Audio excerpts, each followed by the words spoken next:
ሰላም በያላችሁበት እንዴት ቆይታችኋል ተመልካቾቻችን? ዜና ኢትዮጵያ ከመላው ኢትዮጵያ 7 ሰዓት ሆኖ በምዕራፍ 2 ከእናንተ ጋር እስከ 8 ሰዓት ድረስ ቆይታ ሊያደርግ ተጀምሯል። የአጀንዳ ጉዳያችንን ጨምሮ ሰፊ ጉዳዮችን እየዳሰስን በያላችሁበት ከእናንተ ጋር እንቆያለን። የዛሬ ዕለተ አርብ ዜና ኢትዮጵያን እየመራን መታሰቢያ ደረጃና ነጻነት ፍቅሩ ቆይታ እያደረግን ነው። አበይት ጉዳዮቻችንን አስቀድመን እንጠቁማችሁ።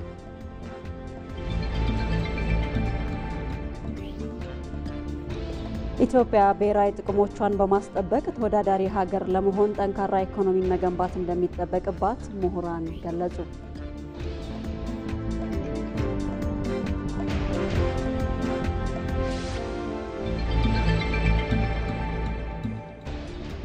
ለሀገራዊ ምክክር መድረኩ አጀንዳዎችን ይፋ ለማድረግ እየሰራ መሆኑን የኢትዮጵያ ሀገራዊ ምክክር ኮሚሽን ገለጸ።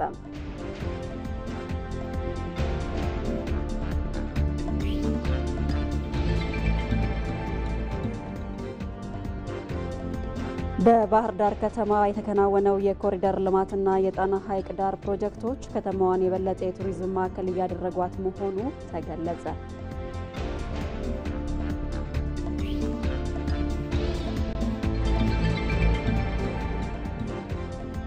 ከውጪ ሩሲያ በዩክሬን ምድር ከባድ የተባለ ጥቃት ሰነዘረች።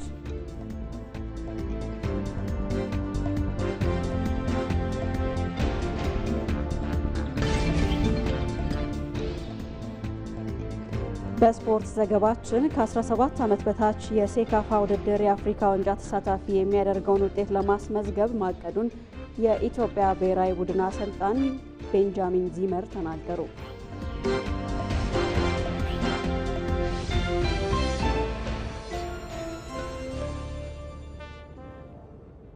እነዚህንና ሌሎች ዘገባዎችን አካተን በያላችሁበት ከእናንተ ጋር ቆይታ እናደርጋለን። በተመረጡ ጉዳዮች ላይ በቀጥታ ስርጭት ባልደረቦቻችን ከኛ ጋር ተገኝተው መረጃዎችን ያጋሩናል። እንዲሁም ደግሞ በአጀንዳ ጉዳያችንም ላይ እንግዳ ጋብዘንላችኋል። ይመራ ደምን እናገኘዋለን። ቀደም ሲል የጠቆምናችሁ ለሀገራዊ ምክክር መድረኩ አጀንዳዎችን ይፋ ለማድረግ እየሰራ ስለመሆኑ የኢትዮጵያ ሀገራዊ ምክክር ኮሚሽን አስታውቋል።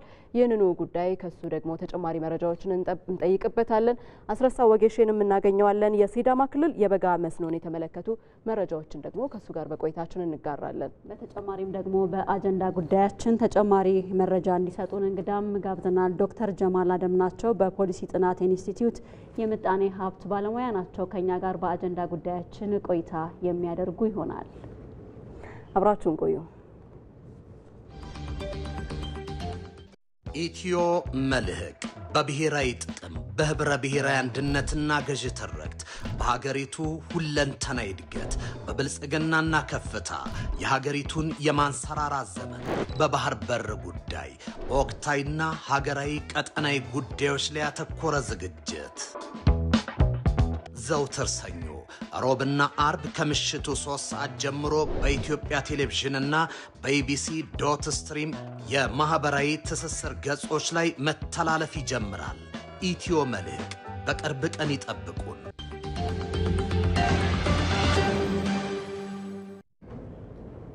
ወደ ቀዳሚው ዘገባችን እናልፋለን። የብሔር ብሔረሰቦች ቀን በዓል በሚከበርባቸው ክልሎች ኢኮኖሚያዊ፣ ማህበራዊና ፖለቲካዊ ለውጥ እየተመዘገበ መሆኑን የፌዴሬሽን ምክር ቤት አፈ ጉባኤ አገኘሁ ተሻገር ተናገሩ። በማዕከላዊ ኢትዮጵያ ክልል ሆሳዕና ከተማ ለሚከበረው 20ኛው የብሔር ብሔረሰቦች ቀን በዓል በቂ ዝግጅት ስለመደረጉ ደግሞ የክልሉ ርዕሰ መስተዳድር እንደሻው ጣሰው አስታውቀዋል። ሰራት መሐመድ ሳኒ ነው ይህንን ጉዳይ እየዘገበው ባየሙላት ያቀርበዋል። ለብሔር ብሔረሰቦችና ህዝቦች አንድነት እኩልነትና መከባበር ዋስትና የሆነው የኢፌዴሪ ህገ መንግስት የጸደቀበትን ቀን መነሻ በማድረግ ላለፉት 19 ዓመታት ህዳር 29 ቀን የብሔር ብሔረሰቦች ቀን ሆኖ ሲከበር ቆይቷል። የፌዴሬሽን ምክር ቤት ከክልሎች ጋር በመተባበር በጋራ በሚያዘጋጀው በዚህ በዓል ከለውጡ በፊት በነበረው የእውነተኛ ፌዴራሊዝም መጓደል ጋር ተያይዞ ግቡን የሳተ እንደነበር ይገለጻል። ከሀገራዊ ለውጡ ወዲህ በተደረጉ ማስተካከያዎች በዓሉ ዓላማዎቹን ማሳካት መቻሉን የፌዴሬሽን ምክር ቤት አፈ ጉባኤው አገኘሁ ተሻገር ይናገራሉ። 19 በዓላት አሳልፈናል። የኢትዮጵያ ብሔር ብሔረሰቦች ቀን ለ19 ዓመታት ተከብሯል። በተለይ ደግሞ ባለፉት 7 የለውጥ ዓመታት በዓሉ በድምቀት እውነተኛ ፌዴራሊዝምን ህዝቦች እንዲያጣጥሙ በእኩልነት ላይ የተመሰረተ ፌዴራሊዝም በክልሎች መብት ላይ ያለምንም ጣልቃ ገብነት ክልሎች ራሳቸውን የሚያስተዳድሩበት ሀብታቸውን የሚመሩበት የክልላቸውን እምቅ ሀብት የሚያውቁበት ባወቁበት ልክ ልማት የሚያረጋግጡበት ሁኔታ በተረጋገጠበት የለውጥ ዓመታት የተከበሩት በዓላት በጣም ትርጉም ያላቸው ናቸው።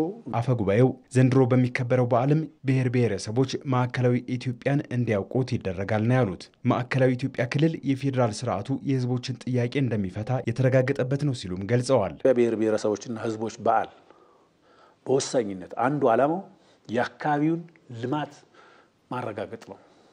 አካባቢውን እምቅ ሀብት ገልጦ ማየት ነው። ህዝቦችን ከህዝቦች ጋር ማገናኘት ነው። እዚህ አካባቢ 10 ብሔር ብሔረሰቦች ነው ያሉት ማዕከላዊ ኢትዮጵያ። ነገር ግን 10 ብሔር ብሔረሰቦች ብቻ ሳይሆኑ ያሉት መላው ኢትዮጵያውያን ብሔር ብሔረሰቦች በማዕከላዊ ኢትዮጵያ ታገኛለህ። የማዕከላዊ ኢትዮጵያ ክልል ርዕሰ መስተዳድር እንደሻው ጣሰው በበኩላቸው በዓሉ ኢትዮጵያን በላቀ ሁኔታ ሊያሳይ በሚችል መልኩ ዝግጅት መደረጉን በተለይም ለበዓሉ መርሃ ግብሮች እንዲሁም ለሚመጡ እንግዶች በቂ ዝግጅት መደረጉን ተናግረዋል። 20ኛው የብሔር ብሔረሰቦች ቀን በዓል ትላልቅ ሀገራዊ ፕሮጀክቶች የተጠናቀቁበት እንዲሁም ሌሎች የኢትዮጵያን ብልጽግና የሚያረጋግጡ ፕሮጀክቶች እንደ ሀገር የተጀመሩበት ወቅት በመሆኑ ለመጪው ተግባራት ኢትዮጵያውያንን ሊያዘጋጅ በሚችል መልኩ መዘጋጀታቸውን ርዕሰ መስተዳድሩ ከኢቢሲ ጋር ባደረጉት ቆይታ ተናግረዋል። በሀገራችን ትልልቅ ፕሮጀክቶች ተጀምረው ያለቁበት ሜጋ ፕሮጀክቶች እንደ ህዳሴ ግድብ አይነት በተጨማሪ ደግሞ ትልልቅ ፕሮጀክቶች የታቀዱበት ከተስፋ ብርሃን ወደሚጨበት ተስፋ የገባንበት በ2023 ዓመተ ምህረት በአፍሪካ ደረጃ ኢትዮጵያ ከፊት ካሉት ሀገሮች ትሆናለች ተብሎ ለምናስበው ነገር በቂ ቅድመ ዝግጅት ያደረግንበት ከዛም በዓለም በ2040 አካባቢ 3040 ባሉት ዓመተ ምህረቶች አካባቢ ምሳሌ ከሚሆኑ ሀገሮች መካከል ለመሆን የምንጥርበት ስራ ነውና ይሄ አሁን የምናከብረው ብሔር ብሔረሰቦችና ህዝቦች በዓል ለዚህ ሁሉ ያዘጋጀናል ማለት ነው። የዘንድሮው የብሔር ብሔረሰቦች ቀን ከህዳር 25 ቀን ጀምሮ በተለያዩ ስያሜዎች የሚከበር መሆኑን ከፌዴሬሽን ምክር ቤት ያገኘነው መረጃ ያመለክታል።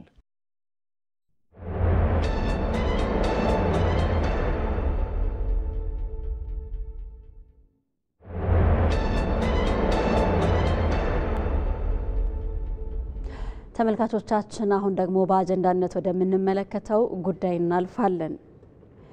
ኢኮኖሚያዊ ሉዓላዊነት አንድ ሀገር ከውጭም ሆነ ከውስጥ የሚመነጩ ስጋቶችን የመከላከል አቅሟን በማጠናከር ወደ እድገት የምታደርገውን ጉዞ እንደሚያፋጥን ምሁራን ይገልጻሉ። ኢትዮጵያም ብሔራዊ ጥቅሞቿ እንዲጠበቁና ተወዳዳሪ ሀገር ለመሆን ጠንካራ ኢኮኖሚ መገንባት እንደሚጠበቅባትም ጠቁመዋል። በዚህ ጉዳይ ላይ ብሩክታይት ተገኝ ተጨማሪ ዘገባ አዘጋጅታለች። ያለፉትን በርካታ ዓመታት የኢትዮጵያ ኢኮኖሚ በግብርናው ዘርፍ ላይ ተመስርቶ ቆይቷል። ይህ አካሄድ ግን ኢትዮጵያ መድረስ የምትፈልግበት ስፍራ ላይ ብቻውን የማይደርስ በመሆኑ እንደ ሀገር በተደረገው የሀገር በቀል የማክሮ ኢኮኖሚ ማሻሻያ በአንድ ዘርፍ ላይ የተንጠለጠለውን ኢኮኖሚ ወደ ብዝሃ ዘርፍ እንዲቀየር አስችሏል። በአንድ ሴክተር መሪነት ላይ ተንተርሶ መስራት ካለንበት የድህነት አረንቋ በፍጥነት ሊያወጣን አይችልም።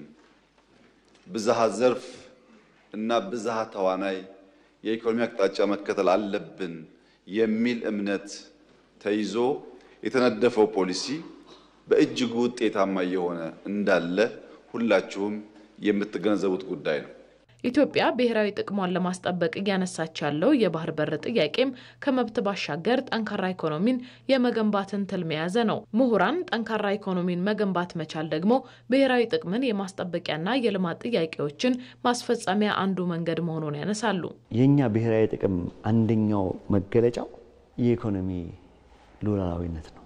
በኢኮኖሚ ሉዓላዊ ያልሆነ ሀገር ብሔራዊ ጥቅምን ሊያስጠብቅ አይችልም ማለት ነው። ይህን ጥቅም ለማስጠበቅ የሚጠበቅብን ደግሞ ፈጣንና ዘላቂ የኢኮኖሚ እድገት ማስመዝገብ እንዲሁም የኢኮኖሚ ተጠቃሚነትን ለእያንዳንዱ ዜጋ ማረጋገጥ ይኖርብናል። እንደ ኢትዮጵያ ያሉ ትልልቅ አገሮች ሰፊ የተፈጥሮ ሀብት ያላቸው አገሮች እንዲሁም ትልቅ ሕዝብ ያላቸው አገሮች ሌሎችም የሩቅ ምስራቅ እንደ ህንድ እንደ ቻይና መጥቀስ እንችላለን። የተፈጥሮና የሕዝብ ሀብታቸውን በመጠቀም የብሔራዊ ጥቅማቸውን ለማስከበር ይገለገሉበታል። ይህንን አቅም ለመፍጠርም ያልተነኩ የኢኮኖሚ ዘርፎችን መለየትና መጠቀም እንደሚያስፈልግም ይታመናል። አሁን ከአጠቃላይ የገቢ ምርታችን አጠቃላይ የኢኮኖሚ ጂዲፒ የሚባለው ጋር ሲወዳደር 1% እና ከዛ በታች ነው። ከማዕድን ሀብት እየተጠቀምን ያለ ነው። ሊቲየም ሰፊ ክምችት አለን፣ ኮፐር አለ፣ ጎልድን በስፋት ሌሎችም የከበሩ ማዕድኖቻችንን በብዛትና በአግባቡ መጠቀም ይኖርብናል። ምክንያቱም እሴቶችን በመጨመር ፕሮሰስ በማድረግ ለምሳሌ ወርቅንም ቢሆን ፕሮሰስ በማድረግ ሊቲየምን ፕሮሰስ በማድረግ እሴቶችን ጨምሮ መላክ ከነኚህ ፕሮሰስድ ከሆኑ ምርቶች የምናገኘው ገቢ ሞር ስቴብል ይሆናል ማለት አስተማማኝ በሆነ መንገድ ከዛ የምናገኘውን ገቢ መጨመር እንችላለን። ስለዚህ የማዕድን ዘርፍ አንዱ ትልቅ ልንሰራበት የምንችለው ወሳኝ ሀብታችን ነው ተብሎ ሊወሰድ ይችላል። የሀገር ውስጥ ምርታማነትን ማሳደግና የውጭ ንግድ ላይ ማተኮር ጠንካራ ኢኮኖሚን ለመገንባት ወሳኝ እርምጃ ነው። አብዛኛው የምንሰራቸው የኢኮኖሚ ሉዓላዊነት የምንፈልግ ከሆነ የምንሰራቸው አብዛኞቹ ስራዎች ኤክስፖርት ፎከስ ሊሆን አለባቸው። አቅም እስከቻለ ድረስ ግብርናንም እንበለው ማይኒንግም እንበለው ቱሪዝምም እንበለው ይሄን የሚያረጋግጡ አቅጣጫዎች ስለሆኑ ነው በደንብ መደገፍ ያለባቸው ማለት ነው። ምናልባት መንግስትም በአሁን ላይ ትኩረት ሰጥቶ የሰራቸው ያለው በደንብ መደገፍ ያለባቸው ሴክተሮች ስለሆኑ ማለት ነው። ተግባራዊ የተደረገው የማክሮ ኢኮኖሚ ማሻሻያ አንዱ ትኩረትም የውጭ ንግዱን በመጨመር የንግድ ሚዛንን ማስጠበቅ ነው። በዚህም ኢትዮጵያ በአህጉር አቀፍና ዓለም አቀፋዊ ጥምረቶች ላይ ንቁ ተሳታፊ ልትሆን እንደሚገባትም ይገለጻል። ኢትዮጵያ የብሪክስ አባል ነች። እንደዚህ አይነት ብሎኮች ጋራ በመተባበር በዛ ብሎክ ውስጥ የሚገኘውን አድቫንቴጅ በመጠቀም በአፍሪካ ደረጃ ደግሞ የአፍሪካ ፍሪ ትሬድ ኮንቲኔንታል ኤሪያ የሚባል የንግድ ትስስር አለ። እንደዚህ አይነት የንግድ ትስስሮች ትልቅ የንግድ ብሎክ ስለሆነ የዛ አባል በመሆን በዛ ውስጥ ጥቅሞቻችንን ወደፊት በማምጣት ጥቅማችንን ልናስከብር እንችላለን። ኢትዮጵያ ብሔራዊ ጥቅሟን ለማስጠበቅ አህጉራዊና ዓለም አቀፋዊ ተለዋዋጭ ሁኔታዎችን በጥልቀት መረዳት እንደሚገባትም ተመላክቷል። እዚህ ጉዳይ ላይ ቆይታ እናደርጋለን። ተጨማሪ ማብራሪያ ለመጠየቅ ደግሞ ስቱዲዮ እንግዳ ጋብዘናል። እንግዳችን በፖሊሲ ጥናት ኢንስቲትዩት የምጣኔ ሀብት ባለሙያ የሆኑት ዶክተር ጀማል መሐመድ አደም ናቸው። ከእሳቸው ጋር ይህንን ጉዳይ ይዘን እንቀጥላለን። ዶክተር እናመሰግናለን ስለመጡ። እኔም አመሰግናለሁ ስለጋበዛችሁ። መልካም። እንግዲህ ኢትዮጵያ ኢኮኖሚዋን ከፍ ለማድረግ የተለያዩ እንቅስቃሴዎችን እያደረገች እንዳለች ይታወቃልና ኢኮኖሚያዊ ሉዓላዊነትን ለማረጋገጥ በተለይ ለብሔራዊ ጥቅም መጠበቅ የሚኖረው ፋይዳ በምንድን ነው የሚገለጸው የሚለውን አስቀድመን እናንሳ። የተጀመረውን ጉዞ እንዴት ነው የሚደግፈው? ኢኮኖሚያዊ ሉዓላዊነት መሰረታዊ የሆኑ ነገሮችን በራስ ማሟላት መቻልን ይጠይቃል። መሰረታዊ የሆኑ ነገሮችን በራስ ማሟላት የማይችል ኢኮኖሚ ሌሎች ኢኮኖሚዎች ላይ ጥገኛ ይሆናል። ሉዓላዊነቱን የራሱን ሀብት የራሱን ውሳኔ የመወሰን ስልጣኑን አጣ ማለት ነው። ስለዚህ መሰረታዊ የሆኑ ነገሮችን ማምረት መቻል ወይንም አምርተን ሽጠን መሰረታዊ ነገሮችን በአስተማማኝ ሁኔታ መግዛት መቻል የምንወስናቸው ውሳኔ የብሔራዊ ጥቅሞቻችንን ብቻ እንዲያስጠብቁ ማድረግና በሌሎች ሀገሮች ጥቅሞች ውስጥ ኢንተርፈረንስ እንዳይገቡ እጃችንን እንዳንጠመዘዝ ወሳኝ ሚና ይጫወታሉ ማለት ነው። ስለዚህ የተያዙ ነገሮች ናቸው። አንዱን ስናጣ ሌላውን እናጣለን ማለት ነው። ምናልባት ዶክተር አሁን ተለዋዋጭና ፉክክር እንዲሁም ደግሞ ተወዳዳሪ በሆነበት የዓለም መድረክ የኢትዮጵያ ኢኮኖሚ ጠንካራ ሆኖ እንዲዘልቅ ሊወሰዱ የሚገቡ እርምጃዎች ምንድን ናቸው ይላሉ? ያው እንዳልኩት በዋናነት ኢኮኖሚያዊ ሶቨሬኒቲን ለማስጠበቅ ማምረት መቻል ነው። ወሳኝ የሆኑ አስፈላጊ ቢያንስ መሰረታዊ የሆኑ ነገሮችን ማምረት መቻል ነው። ስለዚህ የማምረት አቅምን ማሳደግ ያስፈልጋል። የማምረት አቅም ለማሳደግ ደግሞ የኢኮኖሚያዊ ሽግግር ያስፈልጋልና የኢኮኖሚያዊ ሽግግሩን የሚያሳልጡ የሚያፋጥኑ ትልልቅ ኢንዱስትሪዎችን መገንባት ያስፈልጋል። በሁለት መልኩ ልናየው እንችላለን። አንዱ አሁን ባለን ሁኔታ እስካሁንም በነበርንበት ሁኔታ የግብርና መር ኢኮኖሚ ነበረን። ግብርናው ዶሚናንት ነው። እሱን ማሸጋገር ያስፈልጋል። ባህላዊ ግብርና ነው። ባህላዊ ግብርና ወደ ዘመናዊ ግብርና ማሸጋገር ያስፈልጋል። ከዛ በተጨማሪ ደግሞ ግብርና መር የሆነውን ወደ ኢንዱስትሪ መርም ማሸጋገር ያስፈልጋል። ወደ ማኑፋክቸሪንግ ሴክተር ሽፍት ማድረግ ያስፈልጋል። ከዛ ስቴፑን ጠብቆ ደግሞ ዘመናዊ ወደሆነ ወደ አገልግሎት ዘርፍ መገንባት ያስፈልጋል ማለት ነው። እነዚህን ስቴፖችን መጠበቅ ያስፈልጋል፣ መከተል ያስፈልጋል። ትልቅ ኮሚትመንት፣ ትልቅ ኢንቨስትመንት የሚያስፈልገው ነው። ብዙ ጊዜ እነዚህን ነገሮች ስፒርሄድ የሚያደርገው የሚመራው በተለያዩ ሀገሮች ሰክሰስፉል የሚሆኑት መንግስታት፣ በተለይ በታዳጊ ሀገሮች መንግስታት ናቸው ይሄንን የሚመሩትና መንግስት መር የሆኑ ኢንቨስትመንቶች በተለይ ሪስክ ባለባቸው የግሉ ሴክተር የማይወስድባቸው ሪስክ የማይወስድባቸውን ዘርፎች መንግስት እየመራ የፕራይቬት ሴክተሩን ከጎኑ እያደረገ ኢንቨስት ማድረግ አለበት ማለት ነው። ዶክተር ቀደም ሲል ሲያነሱልን እንደነበረው የኢኮኖሚ ሉዓላዊነትን ለማረጋገጥ በተለይ ምርትና ምርታማነትን ማሳደግ ያስፈልጋል የሚል ሀሳብ እያነሱልን ነበር። ያ ማለት ማምረት መቻልን ያካተተ እንደሆነም ሲያነሱ ነበርና እንደው አንድ ማሳያ እስቲ እርሶንም ተመልካቾችንም እናጋራ። እዚሁ አዲስ አበባ ከተማ ውስጥ ከከተማ ግብርና ጋር ተያይዞ የተለያዩ ተሞክሮዎች አሉ። በምግብ ራስን መቻልም አንዱ የኢኮኖሚ ሉዓላዊነት መገለጫ ስለሆነ ይህንን ተሞክሮ ይዘን መተናልና ባልደረባችን ኤጂያ ኢንጂ ፈታ እዚሁ አዲስ አበባ ኮልፌ ቀራኒዮ ክፍለ ከተማ ላይ ከተለያዩ በዚሁ በከተማ ግብርና ላይ ከተሰማሩ ሰዎች ጋር ቆይታ አድርጋ ነበርና የነሱን ተሞክሮ ተከታትለን እንመለስ። በጉዳዩ ላይ ከእንግዳችን ጋር ሀሳብን እንጋራለን። አሁን የምንገኘው አዲስ አበባ ኮልፌ ቀራኒዮ ወረዳ 4 ነው። እንግዲህ እንደሚታወቀው የከተማ ግብርና አሁን ላይ ብዙ እየተለመደ መጥቷል። ከተማ ግብርና ላይ ተሰማርተው ያሉትን እንግዲህ እናቶች አሉ። እስቲ ከእሳቸው ጋር ቆይታ የምናደርግ ይሆናል። አብራችሁን ቆዩ። ሰላም፣ እንዴት ዋላችሁ? እንዴት ናችሁ? ሰላም ነው? እግዚአብሔር ይመስገን። አሳደር ነኝ። ወይዘሮ ገላኔ ተሊላ እባላለሁ። ድሮ ምን ሰራ ነበር? እርሻ በእርሻ ነው ያደግነው ከህፃንነት ጀምረን። ግን በአመት 2 ጊዜ የምናመርተው ነገር አናቅም ነበር። አሁን ግን መንግስታችን መጥቶ ሌማት ትሩፋት ብሎ ከጀመረ ወዲህ አንድ ቀንም ተኝተን አናቅም። በአመት 2 ጊዜ ነው የምንጠቀመው ማለት ነው። አሁን ጨመቅ አታርግ ባይ ግብርናውን ካወቅሽበት እንደዚህ ነው የኛ ስራ። ይሄ ለምሳሌ በአንድ ሳምንት በኋላ ይቆረጣል። ከአንድ ሳምንት በኋላ ይቆረጣል። ይሸጣል፣ ገበያ ላይ ይውላል። እናመሰግናለሁ። በቃሽ። ቀጥታ ወደ ከብቶች እንገባለን። ከመግባታችን በፊት እዚህ ጋር እንረግጣለን፣ ከዛ እንገባለን ማለት ነው። እነዚህ ናቸው ከብቶቹ። እነዚህ የሚታለቡ ማለት ነው። ወተት የሚሰጡ ከብቶች ናቸው እነዚህ። ይታለባሉ። አሁን ታልበው ነው የተኙት። አሁን ደግሞ 10 ሰዓት ላይ እንደገና ይታለባሉ ማለት ነው። በዚህ በኩል የምታገኙ እርጉዞች ናቸው የምታገኙ። እነዚህ እርጉዞች ናቸው። እርጉዞች ናቸው። አሁን እቺ የደረሰች ናት። እነዛ ያቺም የደረሰች ናት። እነዚህ መሀሎቹ ደግሞ ገና 3 ወራቸው ነው ማለት ነው። የመንግስት መመሪያ ከሰጠን ወደ ፈረንጅ ዞርን እንጂ በፊት ሜዳ ነው የሚውሉት። ሜዳ ነው እረኛ ጠብቆ የሚያመጣቸው። ያበሻ ነው 2 ጣሳ 3 ጣሳ ነው እንጂ እንደዚህ አይነት ጥቅም አናቅም። ሌማት ትሩፋት ከጀመረ ቀን ጀምሮ ቁጭም አላልን። በቃ እየተጠቀምን ነው። ጥሩ ውጤትም እያመጣን ነው። ልጆቹ በሱ ነው የሚማሩት። ህጻናቶቹ እሱ ነው የሚጠጡት። በጣም ጥሩ ስራ ላይ ነን ያለነው። ካሩ ራሱን የቻለ ነው። ይሄ ግን የወተት ነው። በቃ ተመጣጥኖ ፍሩሽካ፣ ፍሩሽኬሎ፣ ፋጉሎ ብዙ ወደ 6 ነው 8 አይነት እቃ ተደባልቆ እንደዚህ ይሰጣቸዋል ማለት ነው። ወደ ዶሮ እንቁላል የሚጥሉት ዶሮ የስጋም አለ እንደዛ እናያለን ማለት ነው። እስከ 200 እስከ 250 ይጥላሉ። 250 ነው የሚጥሉት። ከዛ በኋላ ወደ ገበያ ይቀርባሉ። ከዛ ወዲህ ወደ ገበያ ይቀርባል። የፈረንጅም አለ፣ የአበሻም አለ፣ የስጋም አለ። እኔ ምንም የተውኩት ነገር የለም። ብዙ አይነት ነው ማረባው። እቤትም አስፈለፍላለሁ በራሴ። እኔ ውጭም አልገዛ አስፈለፍላለሁ። የአበሻዎቹን አስፈልፍዬ ነው ቤት ውስጥ። ወይዘሮ ገላኔ በጣም እጅግ አድርጌ አመሰግናለሁ። መልካም ዶክተር፣ ምናልባት የተመለከትነው በአዲስ አበባ ከተማ በአንዱ ክፍለ ከተማ በተለይ ደግሞ እንደ ሀገር መንግስት የጀመራቸው በርካታ ስራዎች አሉ። የምግብ ሉዓላዊነትን ለማረጋገጥ ከሚሰሩ ስራዎች መካከል በከተማ ያለውን የግብርና ስራ ማስፋት ነውና በተለይ ከዚህ ከኢኮኖሚ ሉዓላዊነት ጋር አያይዘን እናንሳ። ኢኮኖሚያዊ ሉዓላዊነትን ለማረጋገጥ ደግሞ የማህበረሰቡን በምግብ ራስን የመቻል መረጋገጥ ወይም መቻል አለበት ተብሎ ይታሰባልና ምናልባት የኢኮኖሚ ሉዓላዊነትን ለማረጋገጥ እንደዚህ የማህበረሰቡ የራስን በምግብ የመቻል ሂደት ምን ያህል ያግዛል ይላሉ? ልክ ነው።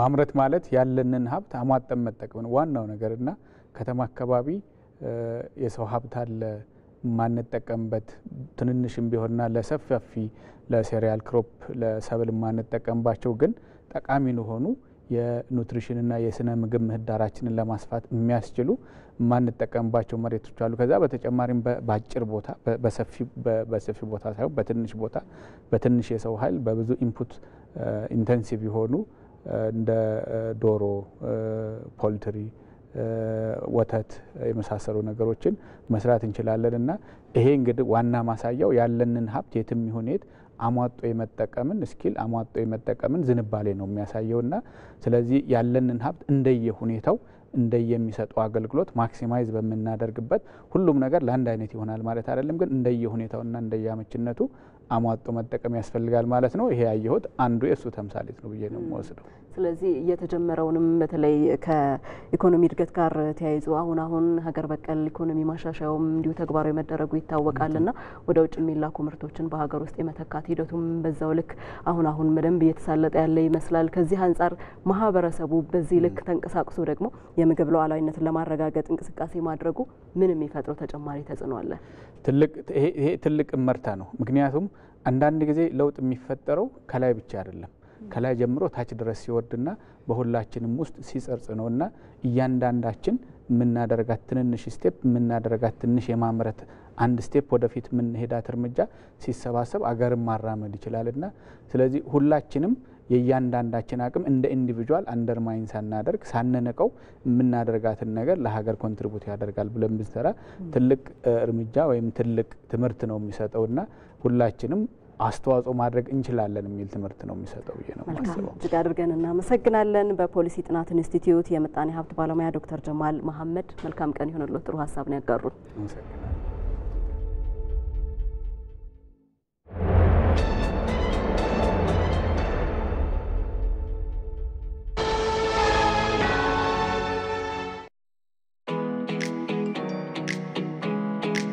የቴክኖሎጂ ችሎታዎች ባደጉ ቁጥር ሰውን ለመጉዳት የሚጠቀሟቸውም ይበዛሉ። የዕለት ጉርሶንም ሆነ ለነገ ያሉትን አንጡራውን ከቀማኞች ለመታደግ ማስተዋልን ይሻል።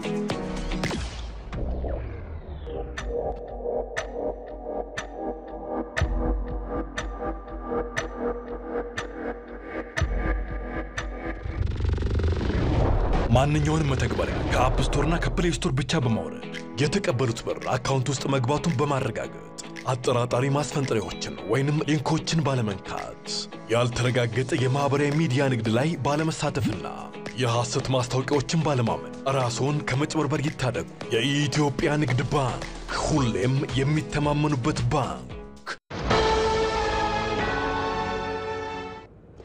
ተመልካቾች ዜና ኢትዮጵያን ከኢትዮጵያ ቴሌቪዥን እየተከታተላችሁ ትገኛላችሁ። ከኛ ጋር ስለሆናችሁ እናመሰግናለን።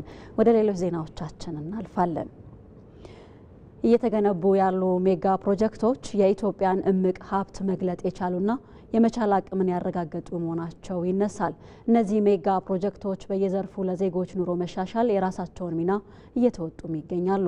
ሜጋ ፕሮጀክቶቹ ለኢትዮጵያ ኢኮኖሚ የሚፈጥሩትን አቅም በተመለከተ መቅደላዊ ደረጀ ያዘጋጀችውን ዘገባ አለ። እሱን ተከታትለን እንመለስ።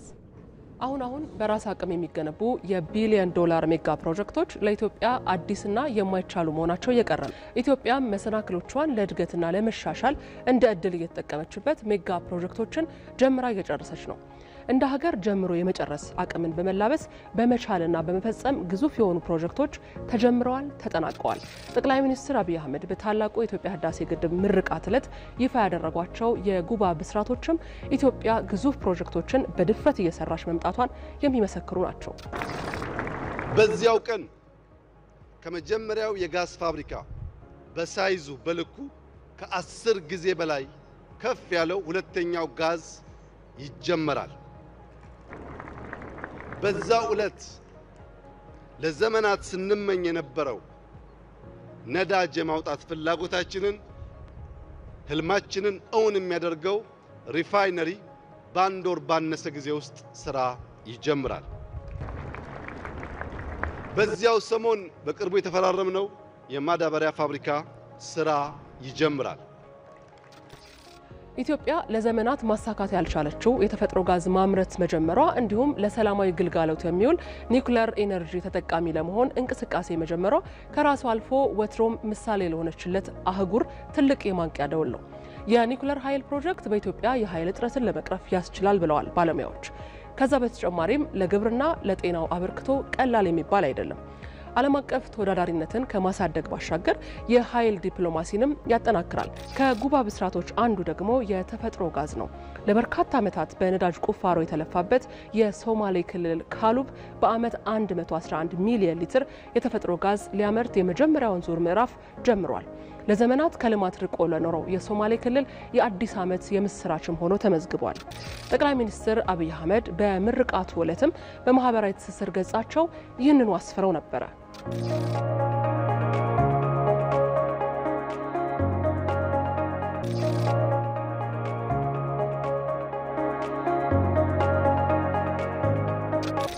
ሌላው ግዙፍ ፕሮጀክት በግብርናው ዘርፍ ትልቅ ምርታን ያመጣል የተባለው የማዳበሪያ ማምረቻ ኮምፕሌክስ ለመገንባት በኢትዮጵያ ኢንቨስትመንት ሆልዲንግ እና በዳንጎቴ ግሩፕ ስምምነት የተደረገበት ነው። በ2.5 ቢሊዮን ዶላር ኢንቨስትመንት ስምምነት የተደረገበት ፕሮጀክቱ በአመት እስከ 3 ሚሊዮን ሜትሪክ ቶን ማዳበሪያን ማምረት የሚያስችል ነው። ይህም የአርሶ አደሩን ራስ ምታት የነበረውን የማዳበሪያ እጥረት በሚፈለገው ጊዜ አምርቶ በተመጣጣኝ ዋጋ በማቅረብም እፎይታን ይፈጥራል ነው የተባለው። እንደ ኢትዮጵያ ላሉ ትልልቅ ሀገራት የሚገዳደሩ ፈተናዎችን ለማለፍ ከፍ ያሉ መፍትሄዎችን ይሻሉና በየዘርፉ ለዜጎች ኑሮ መሻሻል የሚፈጥሩ ፕሮጀክቶችን ከማሰብ ባለፈ መፈጸም ያስፈልጋል። ኢትዮጵያም ይህንን እያደረገች ትገኛለች። ሌላኛው ግዙፍ ፕሮጀክት የለሚ ብሔራዊ ሲሚንቶ ፋብሪካ ነው። ይህ ፋብሪካ በኢትዮጵያ ያሉ የሲሚንቶ ፋብሪካዎች ተደምረው የሚያመርቱትን 50 በመቶ የሚያመርት ፋብሪካ እንደሆነ ነው የተገለጸው። ግዙፍ ፕሮጀክቶች በተቀመጠላቸው ጊዜና በተሻለ ጥራት የመፈጸም አቅም የስራ ባህልንም በመቀየር እየተሰሩ ይገኛሉ። በ4 ዓመት ለማጠናቀቅ እቅድ የተያዘለት የቢሾፍቱ አውሮፕላን ማረፊያም በአፍሪካ ትልቁ ሆኖ ተመዝግቧል። ግንባታው ሲጠናቀቅም ኢትዮጵያን እጅግ ዘመናዊ አውሮፕላን ማረፊያ ካላቸው ሀገራት በእኩል ደረጃ እንደሚያደርጋትም ተገልጿል። ይህም አየር መንገዱ የአፍሪካ ኩራት መሆኑን ዳግም የሚያጸናበት ታላቅ ፕሮጀክት ነው። በሁሉም ዘርፎች የተጀመሩት ግዙፍ ፕሮጀክቶች የኢትዮጵያን አጠቃላይ የምርት አቅም የሚያሳድግና የኢኮኖሚ ልዕልናን አረጋግጦ በዓለም አቀፍ ደረጃ ተጽዕኖ ፈጣሪነቷን ከፍ ያደርጋል ሲሉም የኢኮኖሚ ባለሙያዎች ያነሳሉ። አብሮነትን ክዶ ልዩነት ላይ ብቻ የሚያተኩር ወይም ብዝሃነትን ደፍጥጦ ፍጹማዊ አንድነት የሚፈልግ የተቃርኖ ትርክት ኢትዮጵያን በብዙ ሲፈትናት ስለመኖሩ ምሁራን ይገልጻሉ። ህብረ ብሔራዊ አንድነት ላይ መሰረቱን ያደረገ ገዢ ትርክት ለኢትዮጵያ ሀገረ መንግስት ግንባታ ቁልፍ መሳሪያ ስለመሆኑም ተጠቁሟል። ሙሉ ግርማይ ኋላ ታሪክ ለጥልና ለንትርክ እንጂ ዞሮ ለማየት ለመማማርና ለመሻሻል አለመጠቀም አካሄዱም አዲስ የመፍትሄ ሀሳብ የሚጎለውና አዝጋሚ በመሆኑ በየጊዜው ለችግሮች ሲዳረግ ቆይቷል። ጦርነትና የፖለቲካ ዙሪትም ለዘመናት የተጣባ ፈተና ሆኖ ኖሯል። በአጠቃላይም ሀገር ምሳሌ ከሚሆኑ ስልጣኔ ባለቤትነትና ተወዳዳሪነት በእጅጉ ወደ ኋላ ቀርታለች። የአይነት ችግር የመደመር መንግስት የቁጭት ማጠንጠኛ ነው። በኢትዮጵያ የፖለቲካ ታሪክ በእኛና እነሱ ፖለቲካ ትርክት በጠላትነት የመፈራረጅ ሂደት ኢትዮጵያን ዋጋ ሲያስከፍላት ኖሯል። እንዲህ ያለው አካሄድ ጠላት ብሎ የፈረጀውን አካል ጭራቅ አድርጎ መሳል ሀገሪቱን ወደፊት ፈቅ ከማድረግ ይልቅ ህልውናዋን ጭምር ሲፈትን ቆይቷል። በፍጹም ልዩነትና በፍጹም አንድነት በሁለት ጎራ የሚሰለፉ ኃይሎች አሸናፊ በሌለው ገመድ ጉተታ ሀገሪቱን በፖለቲካ ትኩሳት ሲወጥሯት መኖራቸውም በፖለቲካው መድረክ በስፋት ሲነሳ ቆይቷል። ታሪካችን በቅጡ ያለመረዳትና አጠቃላይ ደግሞ ታሪክን በነጠላ ትርክት የመተረክና የጋራ ታሪክ እንደሌለን አይነት የፖለቲካ ተዋሶን የፖለቲካ ዲስኮርስ ውስጥ ያለው የጋራ ታሪክ የሌለን አይነት ህዝቦች ሆኖ የቀረበው በዘመናት ውስጥ ያለፍንበት የታሪክ ምዕራፍ ውስጥ ኢትዮጵያዊነት ዲፋይን የተደረገበት ወይም ኢትዮጵያዊነት የተበየነበት የታሪክ ስሁት አረዳድ ይመስለኛል። ዋልተረገጥ የሆኑት አስተሳሰብ ተዋናዮችም የኢትዮጵያን መልክ ከመረዳት ይልቅ እንደ ፖለቲካ ማገዶ በመጠቀም የራስን ጥቅም ለማጋበስ መከተላቸውም የሚተቹበት ጉዳይ ነው። ያካሄድ ለሀገሪቱ መድህን ከማምጣት ይልቅ የመጠፋፋትና የቀውስ መንገድ መሆኑም ሀገሪቱ ያሳለፈችባቸው የታሪክ ሂደቶች እንደ ማስረጃ ይነሳሉ። ሀገር የሚገነባበት ጡብ ከሚዋቀረው ከገዢ ትርክት ይልቅ ለመናድ የተዘጋጀ ልዩነትና ነጣጣይነት ላይ መሰረት ማድረጉም ሀገርን ለፈተና ሲዳርግ ቆይቷል። አብሮነትን ክዶ ልዩነት ላይ ብቻ የሚያተኩር ወይም ብዝሃነትን ደፍጥጦ ፍጹማዊ አንድነት የሚፈልግ የተቃርኖ ትርክት ከመቀራረብ ይልቅ መከፋፈል ያስከተለ ነው። ይህ አይነት ሁኔታ ለመቀየርም የኢትዮጵያን ብዝሃ ጸጋዎችና የህዝቦችን አብሮነትን ያማከለ ህብረ ብሔራዊ አንድነት ላይ የተመሰረተ አሰባሳቢ ገዢ ትርክትን ለሀገረ መንግስት ግንባታ ቁልፍ መሳሪያ አድርጎ መጠቀምም የመደመር መንግስት እሳቤ ነው። በሆነ ዘመን ኢትዮጵያውያን አንድ ብቻ ናቸው የሚል እሳቤ ነበር። አንድ ብቻ ናቸው የሚል ይሄ ከፊል እውነት ነው። በሆነ ዘመን ደግሞ ኢትዮጵያውያን ህብረ ብሔራዊ ናቸው የሚል እሳቤ ነበር። ይሄም ከፊል እውነት ነው። የተሟላው እውነት ኢትዮጵያውያን ህብረ ብሔራዊ አንድነት ያላቸው ህዝቦች ናቸው የሚለው ብዝሃነት ላይ የተመሰረተው ህብረ ብሔራዊ አንድነት እሳቤም ወደ ገዢ ትርክት ለመሸጋገር እንደ ድልድይ ሆኖ የሚያገለግል መከባበር፣ መቻቻልና መተሳሰብ መርሆ ያደረገ ጠንካራ ትውልድ መፍጠርንም ታሳቢ ያደረገ ነው። ህብረ ብሔራዊን መሰረት ያደረገ የጋራ ትርክት መገንባት ዳይቨርሲቲን ወይም ደግሞ ብዙሃነትን ያማከለ ስለሆነ የሁሉም ቀለም የሚታይበት፣ የሁሉም ቀለም ድምጽ የሚሰጥበት፣ የሁሉም ቀለም ትርጉም የሚሰጥበት ስለሚሆን እኛ ሁላችንን ስለሚያሳትፈን ሁሉንም ደስተኛ ያደርጋል። ህብረ ብሔራዊ አንድነት ብዝሃነትን እንደ ጸጋ የሚመለከት የህዝብን የታሪክ ትስስር፣ የጋራ ጥቅምና ተስፋ በመነሳት ሊኖራቸው የሚገባ ጠንካራ ህብረትና ትብብርን የሚያጠናክር እሴት ነው። ህብረ ብሔራዊ አንድነት ኢትዮጵያዊ ማንነትና እርስ በርሱ የተጋመደ የተሰናሰለና የተዋሃደ መሆኑንም ያመለክታል። እዚህ ኢትዮጵያ የተለያዩ ህዝቦች የተለያዩ ብሔር ብሔረሰቦች የሚኖርባት ልዩ ሀገር ናት። ይሄ ልዩነት ደግሞ ወደ አንድነት ሲመጣ ህብረ ብሔራዊት ኢትዮጵያን ፈጥሯል። በዚህ ህብረ ብሔራዊት ኢትዮጵያ ውስጥ ደግሞ በሰሜንም በደቡብም በምስራቅም በምዕራብም በመካከለኛውም ኢትዮጵያ ያሉ ህዝቦች ኢትዮጵያ እንድትሰኝ ያደረጋትን በባህል በታሪክ በስልጣኔ በወግና በስርዓት ውስጥ የራሳቸው ድርሻ ያሉ ህዝቦች ናቸውና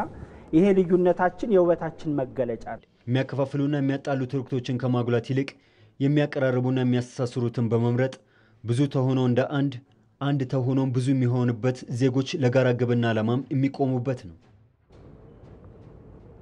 ተመልካቾች ዜና ኢትዮጵያን እየተከታተላችሁ ትገኛላችሁ። አሁን ደግሞ ባልደረቦቻችን በቀጥታ መስመሮቻችን ተገኝተው ወደሚያደርሱን ዘገባዎች እናልፋለን። የትግራይ ክልልና ሌሎች የቀሩ አካላትን በምክክር ሂደቱ ለማሳተፍ ከሚደረገው ጥረት ጎን ለጎን ለሀገራዊ መድረኩ አጀንዳዎችን ይፋ ለማድረግ እየሰራ መሆኑን የኢትዮጵያ ሀገራዊ ምክክር ኮሚሽን ገለጸ። ሀገራዊ ምክክር ኮሚሽኑ ከፖለቲካ ፓርቲዎች ጋር ስለ ምክክሩ ውጤታማነት ውይይት እያካሄደ ነው። እዚህ ጉዳይ ላይ ቆይታ እናደርጋለን። በዚህ ጉዳይ ላይ ተጨማሪ መረጃዎችን ሊያደርሰን ባልደረባችን ይመር አደም በቀጥታ መስመራችን ላይ ይገኛል። ይመር በድጋሚ እንዴት ቆይተሃል? የምክክር ኮሚሽኑ አሁን ላይ የደረሰበት የምክክር ሂደት ምንድን ነው የሚለውን መረጃዎችን ብታጋራን።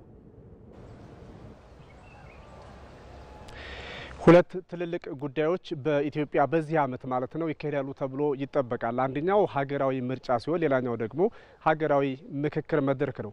ምርጫ ፉክክር ነው፣ ምክክር ደግሞ ያው መነጋገር መወያየት ነው በሀገራዊ ለዘመናት በቆዩ ችግሮች። ከዚህ አንጻር የኢትዮጵያ ሀገራዊ ምክክር ኮሚሽን እስካሁን ድረስ በርካታ ስራዎችን ሲሰራ ቆይቶ አሁን ላይ የተሰበሰቡ የአጀንዳ ቀረጻውን በማጠናቀቅ ወደ አጀንዳ ልየታ ምዕራፍ ላይ ይገኛል ብለዋል የኮሚሽኑ ዋና ኮሚሽነር ፕሮፌሰር መስፍን አርአያ። በዚህም በቀጣይ ለዋናው ምክክር ወይም ደግሞ ለዋናው ሀገራዊ መድረክ የሚቀርቡ አጀንዳዎችን የመለየት ስራም ይፋ ለማድረግ እየተሰራና እንዲሁም ደግሞ ጉባኤውንም ለመጥራት ቅድመ ዝግጅቶች እየተከናወኑ መሆኑን ተናግረዋል።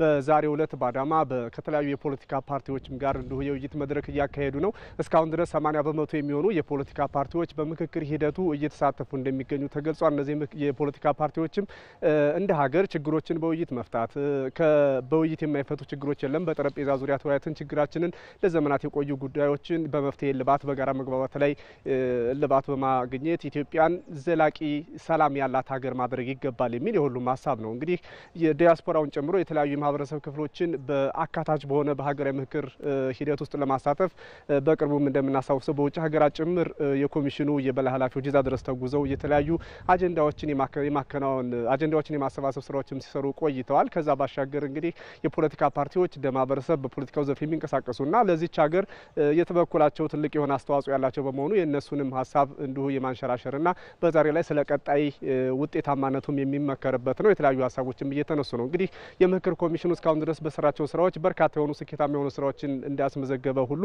ተግዳሮቶችም አጋጥመዋል የሚል ተነግሯል። በትግራይ ክልል ውስጥ ያሉ ወገኖችና የተለያዩ ባለድርሻ አካላት በምክክር ሂደቱ አለመሳተፋቸው፣ አሁንም ድረስ በትጥቅ ትግል ያሉ ወገኖችም እንዲሁ አመቺ ሁኔታ ባለመኖሩ ወደ ምክክሩ አለመምጣታቸውና የፖለቲካ ፓርቲዎች ምንም እንኳ ቁጥራቸው ውስን ቢሆንም እነዚያ በምክክር ሂደቱ አለመሳተፋቸውም ደግሞ ሲሳተፉ የነበሩትም ወደ መታቀብ መግባታቸው ይህ እንደ ተግዳሮት ነው።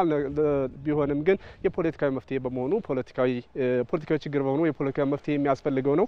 ማንም አካል ቢሆን የሀገርን ጉዳይ ከትጥቅ መለስ በውይይት የማይፈታ ነገር የለም፣ ወደ ውይይት መምጣት ይገባል የሚል ነው የኮሚሽኑ ዋናው መልእክት። እንግዲህ የፖለቲካ ፓርቲዎች የጋራ ምክር ቤት ሰብሳቢው አቶ ሰለሞን አየለም እንደ ሀገር ሰላምና መረጋጋትን ለማስፈን ሁሉን አካታች ሆነ አሁን እንደተጀመረው አይነት የኢትዮጵያ ሀገራዊ ምክር ኮሚሽን እንደሚሰራው አይነት ሀገራዊ የሆነ ሁሉን አካታች የሆነ ምክክር ሂደት አስፈላጊ ነው ብሎ የጋራ ፖለቲካ ፓርቲዎች ምክር ቤቱ የሚያምንበት ነው ብለዋል። እስካሁን ድረስ በምክክር ሂደቱ እየተሳተፉ ያሉ ፖለቲካ ፓርቲዎችም የሆኑ ያልተሳተፉት የፖለቲካ ፓርቲዎች ላይ ትኩረት በማድረግ ወደ ምክክሩ እንዲመጡ የጋራ ስራ መስራት አለበት። ከምክክሩ የወጡትም ወደ ምክክሩ ተመልሶ የትኛውንም ሀሳብ ሀሳብ አንጸባርቀው አጀንዳቸውን የሚያቀርቡበት አውድ መኖሩን ተረድተው ወደዚህ መምጣት አለባቸው የሚል ነው። እንግዲህ የሀገራዊ ምክክር ኮሚሽኑ ወደዚህ ስራ ሲገባ ለዘመናት ሳያግባቡ የቆዩ ለግጭቶች መንስኤ የሆኑ ጉዳዮችን በጋራ መግባባትና በጋራ ውይይት ላይ መፍታት ይገባል የሚል አላማን ሰንቆና አንግቦ ነው ወደዚህ የመጣው። እንግዲህ የፖለቲካ ፓርቲዎች ጋር የሚኖረው ውይይት ዛሬን ጨምሮ እስከ ነገ ድረስ የተለያዩ ጉዳዮች የሚነሱበታል ተብሎ ነው የሚጠበቀው። በእኔ በኩል ያለው መረጃ ላይ ጊዜ ይህን ይመስላል። ይመር አደም ስለ መረጃዎች እናመሰግናለን። በበጋ መስኖ በሚያከናውኑት የግብርና ልማት ስራ ኑሯቸው እየተሻሻለ መምጣቱን በሲዳማ ክልል የአዋሳ ዙሪያ ወረዳ አርሶ አደሮች ገለጹ። በክልሉ በዘንድሮ የበጋ መስኖ ልማት ከ80 ሺህ ሄክታር በላይ መሬት ለማልማት እየተሰራ ስለመሆኑም የክልሉ እርሻና ተፈጥሮ ሀብት ልማት ቢሮ አስታውቋል። በዚሁ ጉዳይ ላይ ተጨማሪ መረጃዎችን ሊያጋራን ባልደረባችን ሪፖርተራችን አስረሳው ወጌሼ ከሐዋሳ በቀጥታ መስመራችን ላይ ይገኛል። አስረሳው እንዴት ውለሃል? በሲዳማ ክልል የዘንድሮ የበጋ መስኖ ስራ እንቅስቃሴ ምን ይመስላል? ዘንድሮ ምን ያህል ምርትስ ይጠበቃል በበጋው ወቅት?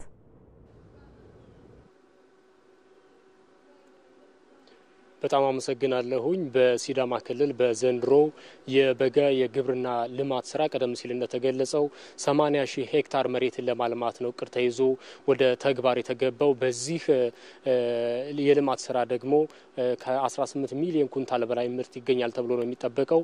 በክልሉ በተለይ የበጋ መስኖ ስራዎች በይፋ ተጀምሮ በአንዳንድ አካባቢዎች ላይ እንደዚሁ ማሳዎች እንደዚሁ በሰብልና በተለያዩ አትክልቶች የተሸፈኑበት ሁኔታ አለ። በክልሉ በተለይ ደግሞ ያሉትን የውሃ አማራጮች በመጠቀም አርሶ አደሩ የገጠሩ አካባቢ ነዋሪና የከተማው ማህበረሰብም እንደዚሁ ትርፍ እንዲያመርትና በዛም ደግሞ ኑሮውን እንዲያሻሽል ትኩረት ተሰጥቶ እየተሰራ ይገኛል።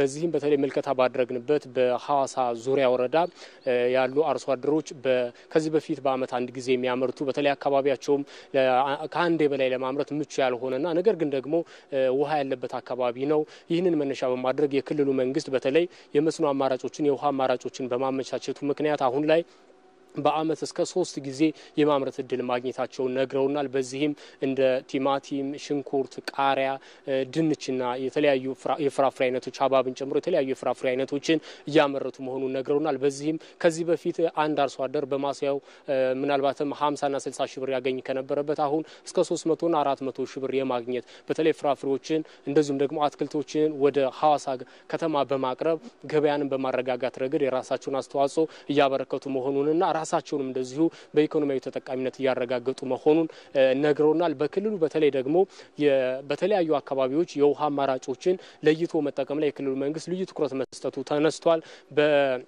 አርሶ አደሩ እንደዚሁም በገጠሩ አካባቢ የሚኖረው ማህበረሰብ እንደዚሁ በበጋ መስኖ ካመረተ በኋላ የገበያ ትስስር ችግር እንዳያጋጥመው በሐዋሳ ከተማ አርሶ አደሩ በቀጥታ ምርቱን የሚያቀርብበት እድል ተፈጥሯል። ይሄ ደግሞ አርሶ አደሩ የተሻለ ተጠቃሚ እንዲሆን በተለይም ደግሞ በደላሎችም የተለያዩ ጫናዎች እንዳይደርሱባቸው ምቹ ሁኔታ ፈጥሯል ተብሏል። ይህ የበጋ መስኖ ስራ ለወጣቶች የስራ እድል ፈጠራ እንደዚሁም ደግሞ ገበያውን ለማረጋጋትና የአርሶ አደሩን ኢኮኖሚያዊ ተጠቃሚነት ለማረጋጋትም ትልቅ አስተዋጽኦ እያበረከተ መሆኑ ተነግሯል።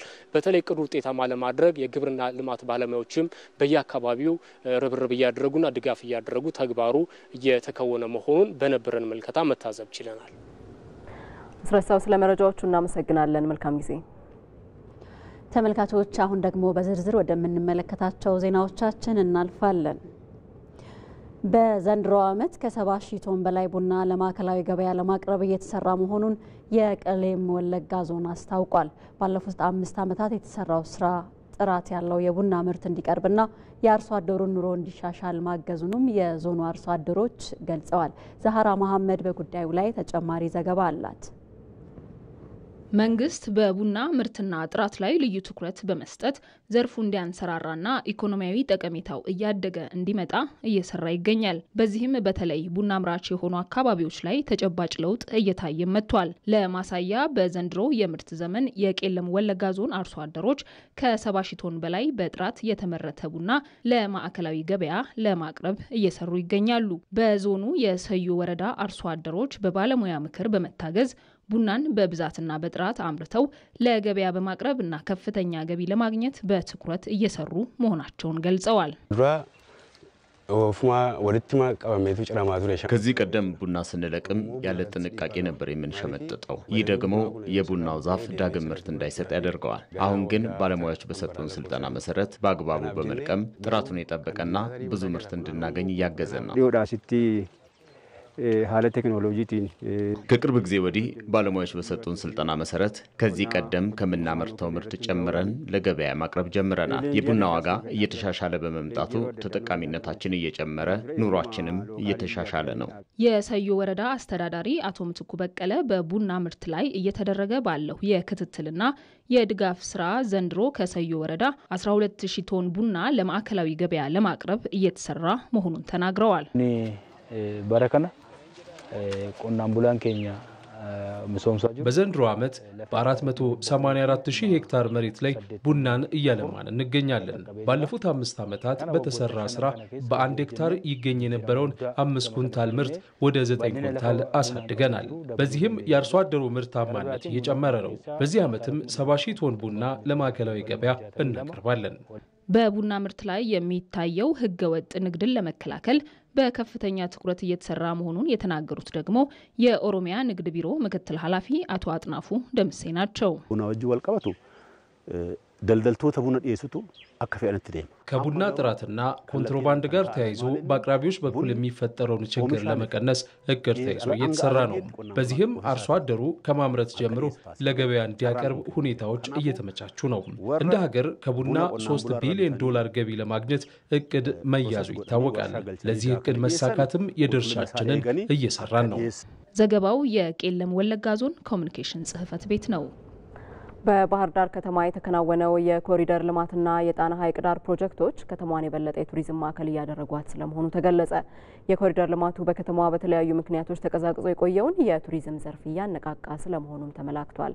ሳሙኤል ወርቃየው በጣና ሐይቅ ላይ የጀልባ ስራ ከጀመርኩበት ከ1983 ዓ.ም ጀምሮ መተዳደሪያዬ ከቱሪዝም ዘርፍ ጋር የተቆራኘ ነው ይላሉ።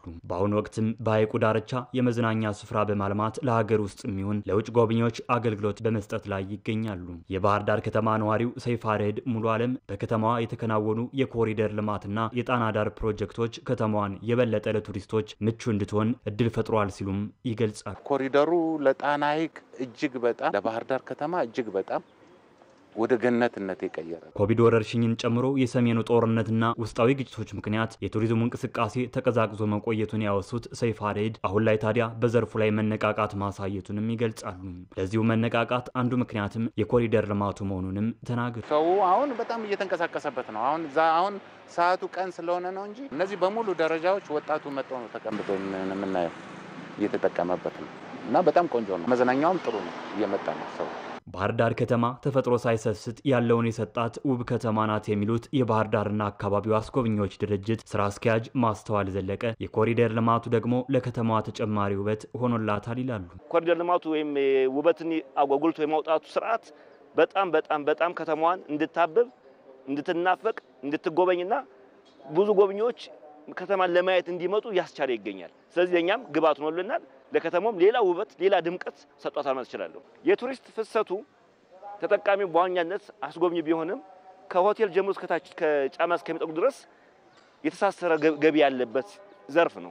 የባህር ዳር ከተማ አስተዳደር ባህልና ቱሪዝም መምሪያ ኃላፊ ጋሻው እንዳለው በበኩላቸው የከተማዋ የኮሪደር ልማትም ይሁን የጣና ዳር ፕሮጀክቶች ሲገነቡ ለቱሪስቶች ምቹ ሁኔታን ለመፍጠር ታሳቢ ባደረገ መልኩ መሆኑን ገልጸዋል። ይህም የጎብኚዎችን ቁጥርና የጊዜ ቆይታ እያሻሻለ መምጣቱንም ተናግረዋል። የበጀት ዓመቱን የመጀመሪያ ሩብ ዓመት አፈጻጸምም ላብነት በማነጻጸር ያስረዳሉ።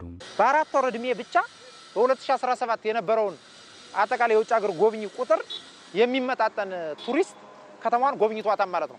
እስካሁን ባለው ሁኔታ 3000 ፈረንጅ ከሐምሌ 1 አንስቶ እስካሁን ባህር ዳር ከተማን የጎበኘበት ሁኔታ ነው ያለ። የሀገር ውስጥ ቱሪስቱም እንደተጠበቀው ነው ማለት ነው። በዚህ ምክንያት የከተማው ኢኮኖሚ ለረጅም ጊዜ የውጭ ሀገርም የሀገር ውስጥ ቱሪስቶችን በቆዩ ቁጥር ልዩ መዋለ ንዋይ አበርክተው የሚሄዱበት እድል ስላለ የከተማው ኢኮኖሚ እንዲነቃቃ የራሱ የሆነ አስተዋጽኦ እየፈጠሩ መጥተዋል ማለት ነው። በባህር ዳር ከተማ እየተከናወኑ የሚገኙ የኮሪደር ልማት ስራዎችም ተጠናክረው ቀጥለዋል።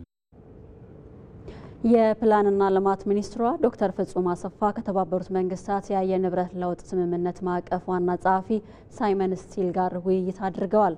በብራዚል ቤለም እየተካሄደ ከሚገኘው የአየር ንብረት ለውጥ ጉባኤ ጎን ለጎን ነው። ሚኒስትሯ ጉባኤውን ጨምሮ የአየር ንብረት ለውጥ ጉዳይን ከሚመራው የማዕቀፍ ዋና ጸሐፊ ጋር ነው ውይይት ያደረጉት። በውይይቱም በቀጣይ በሚጠበቁ የአስተናጋጅነት ጉዳዮች ላይ መነጋገራቸውን የገለጹት ሚኒስትሯ በጋራ ተባብሮ 32ኛውን ጉባኤ ስኬታማ እንዲሆን ለመስራትም መግባባት ላይ ስለመድረሳቸው ገልጸዋል። በብራዚል ቤለም እየተካሄደ በሚገኘው በዚህ ጉባኤ ማጠቃለያ ላይ የኢትዮጵያ 32ኛውን ኮፕ አዘጋጅነት በይፋ ይበሰራል ተብሎ ይጠበቃል። ዘገባው የሪፖርተራችን ሀብታሙ ተክለስላሴ ነው። ዘገባዎቻችን እንደቀጠሉ ናቸው። አፍሪካ በአየር ንብረት ለውጥ ምክንያት ቀዳሚዋ ተጎጂ አህጉር ናት። ባለፉት 50 ዓመታት በአህጉሪቱ ከተከሰቱ በርካታ የተፈጥሮ አደጋዎች ከግማሽ ሚሊዮን በላይ አፍሪካውያን ሕይወታቸውን አጥተዋል። ለመሆኑ የአየር ንብረት ለውጥ ለአህጉሪቱ ምን ያህል ስጋት ሆኗል? ማህሌት ታደለ በተከታዩ ዘገባዋ ትነግረናለች። የዓለም የሙቀት መጠን በ19ኛው ክፍለ ዘመን ከነበረበት አሁን ላይ በ1.2 ዲግሪ ሴልሺየስ ጨምሯል። ወደ አየር ንብረት የሚለቀቀው የካርበን ዳይኦክሳይድ መጠንም በ50 በመቶ ከፍ እንዳለ መረጃዎች ይጠቁማሉ። ለዚህ ደግሞ መንስኤው የሰው ልጅ ነው። ሰዎች ፋብሪካዎችን ለማንቀሳቀስ፣ ለትራንስፖርት አገልግሎት፣ ለቤት ውስጥና ለሌሎችም ስራዎች የሚጠቀሙባቸው እንደ ነዳጅ፣ የድንጋይ ከሰልና ከሰልን የመሳሰሉ ግብአቶች የሚለቁት ጭስ ወይም ግሪን ሃውስ ጋዝ የምድር የሙቀት መጠን እንዲጨምር ያደርጋል። ነገሮች በዚሁ የሚቀጥሉ ከሆነ በ21ኛው ክፍለ ዘመን መገባደጃ የዓለም ሙቀት ወደ 2 ዲግሪ ሴልሺየስ ከፍ ሊል ይችላል ይላሉ መረጃዎች። በዚህ ደግሞ ዋነኛ ተጎጂዋ አፍሪካ ናት። ለአየር ንብረት ለውጥ ዋነኛ መንስኤ በሆነው የበካይ ጋዝ ልቀት አፍሪካ ያላት ድርሻ ከ4 በመቶ ያልበለጠ ቢሆንም አህጉሪቱ የችግሩ ቀዳሚ ገፈት ቀማሽ ሆናለች። ለዚህ ማሳያ የሚሆነው ደግሞ በአፍሪካ አህጉር ባለፉት 50 ዓመታት ከ1700 በላይ የተለያዩ አይነት የተፈጥሮ አደጋዎች መከሰታቸው ነው። ድርቅ፣ ጎርፍና አውሎ ነፋስ በተደጋጋሚ የተከሰቱ አደጋዎች ሲሆኑ በጎርፍ ምክንያት በአህጉሪቱ ከ20 ሺህ በላይ ሰዎች ሕይወታቸውን አጥተዋል። በአጠቃላይ ከደረሱ ተፈጥሯዊ አደጋዎች ውስጥ ከ730 ሺህ በላይ የሚሆኑ አፍሪካውያን ሕይወት አልፏል። በአፍሪካ ከተፈጥሮ አደጋ ጋር በተያያዘ ከተከሰቱ ህልፈቶች 70 በመቶ የሚሆኑት የተከሰቱት በድሃ ሀገራት ውስጥ ነው።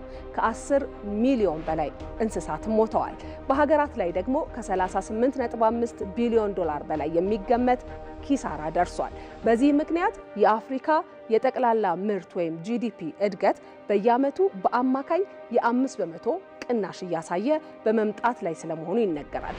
ባለፈው ዓመት በኬንያ ናይሮቢ በተካሄደው የአፍሪካ የአየር ንብረት ጉባኤ የተካፈሉት የኮፕ 28 ፕሬዝዳንት ዶክተር ሱልጣን አልጀበር 300 ሚሊዮን አፍሪካውያን በአየር ንብረት ለውጥ ምክንያት ለረሃብ መጋለጣቸውን ተናግረዋል። ታዲያ የአፍሪካ በአየር ንብረት ለውጥ ምክንያት የሚደርስባትን ፈተና ለመቀነስ 250 ቢሊዮን ዶላር ያስፈልጋታል ቢባልም አህጉሪቱ እስካሁን ያገኘችው ድጋፍ ግን ከ12 በመቶ አልተሻገረም። ለአየር ንብረት ለውጥ ከፍተኛውን ድርሻ የሚወስዱት እንደ አሜሪካና ቻይና ያሉ ሌሎችም ባለ ትላልቅ ኢኮኖሚ ሀገራት በፈረንጆቹ አቆጣጠር 2015 ላይ በፓሪስ የገቡትን ስምምነት ተግባራዊ አለማድረጋቸው ደግሞ ለዚህ እንደ ምክንያትነት ይነሳል። ይህም ቢሆን ግን እንደ ኢትዮጵያ ያሉ ሀገራት ችግሩን መቋቋም የሚያስችላቸውን ስራ እየሰሩ ይገኛሉ። ኢትዮጵያ በአረንጓዴ አሻራ መርሃ ግብር የሰራችው ስራ ለዚህ ምሳሌ የሚሆን ነው። በአህጉሪቱ እንዲህ ያሉ ተሞክሮዎችን ማስፋፋት፣ የታዳሽ ኃይል አማራጮችን ማሳደግና ለሚደርሱ የተፈጥሮ አደጋዎች ፈጣን ምላሽ መስጠት የሚችል አቅም መገንባት ጉዳቶችን ለመቀነስ መወሰድ ያለባቸው እርምጃዎች ናቸው። ተጨማሪው ግን ለቀሪው ዓለም የተተወ የቤት ስራ ነው። በ2018 ዓመተ ምህረት የተለያዩ ወቅታዊ ሀገራዊ ምክንያቶች ወደ ትምህርት ገበታ ያልሄዱ ተማሪዎች ወቅቱ እንዳያልፍባቸው አማራጭ የሚባሉ አሰራሮችን ገቢራዊ እየተደረጉ ስለመሆኑ ተገልጿል። የመማር ማስተማር ሂደቱ እንዲሳካም ሁሉም ማህበረሰብ የድርሻውን ሊወጣ እንደሚገባም ተጠቅሷል። ተስፋዬ ጫኔ በጉዳዩ ላይ ተጨማሪ ዘገባ አለው። ኢቲቪ ዳጉ የውይይት መድረክ በተለይ ያለፉትን 3 ወራት የ2018 ዓ.ም ሀገራዊ የትምህርት የመማር ማስተማር ሁኔታና ከዚሁ ጋር ቀጥተኛ ግንኙነት ያለውን የጸጥታ ሁኔታን በሚመለከት ሰፋ ያለ ውይይትን አድርጓል። በዚህም የመማር ማስተማር ሂደቱን ስኬታማ ለማድረግ ከቅድመ ዝግጅት ጀምሮ የተቀናጀ ስራ ሲከናወን መቆየቱን የስራ ኃላፊዎቹ ተናግረዋል። እና ሰላማዊ በሆነ መልክ የችግሮቻቸውን መወያየት የሚችሉበት ሂደት መፈጠር እንዳለበት፣ ሰላማዊ ጥሪዎች መደረግ እንዳለባቸው፣ ዜጎች መማር እንዲችሉ ማረስ እንዲችሉ እህላቸውን መሰብሰብ እንዲችሉ በየአካባቢ ሰላም እንዲፈጠር ትልቅ ጥሪ ተደርጓል። በሀገሪቱ የመማር ማስተማር ስራው ስኬታማ እንዲሆንም በተሳሳተ ስሌት ውስጥ የሚገኙ ታጣቂዎች ወደ ሰላም እንዲመጡ መንግስት ሰላማዊ ጥሪ ማድረግ ጀምሮ ጎን ለጎንም የህግ ማስከበር ስራን በሰፊው እያከናወነ ስለመሆኑም ተገልጿል። እና ወደ 16.3 ሚሊዮን የሚደርሱ የትምህርት ማህበረሰብን ለምሳሌ መምህራንን ከፍተኛ ደረጃ ላይ ያሉት ወይም ደግሞ ወደ ሃይ ስኩል ያሉ ተማሪዎችን፣ ወላጆችን፣ የአካባቢው ማህበረሰብ የትምህርት እና ወላጅ ኮሚቴን እነኚህን ያሳተፈ ዶክመንት በክልል ደረጃ ተዘጋጅቶ በክቡር ዶክተር ቶላ በሪሶ የትምህርት ቢሮው ኃላፊ በኩል ቪዲዮ በክልል ደረጃ ተሰርቶ ሰነድም ተዘጋጅቶ ዶክመንት ለዛ ለማስተማሪያ ለንቅናቄው ተዘጋጅቶ እነኚህን የትምህርቱን ሁኔታ ለማሳወቅና የተሳካ እንዲሆን ስራ ተሰርቷል።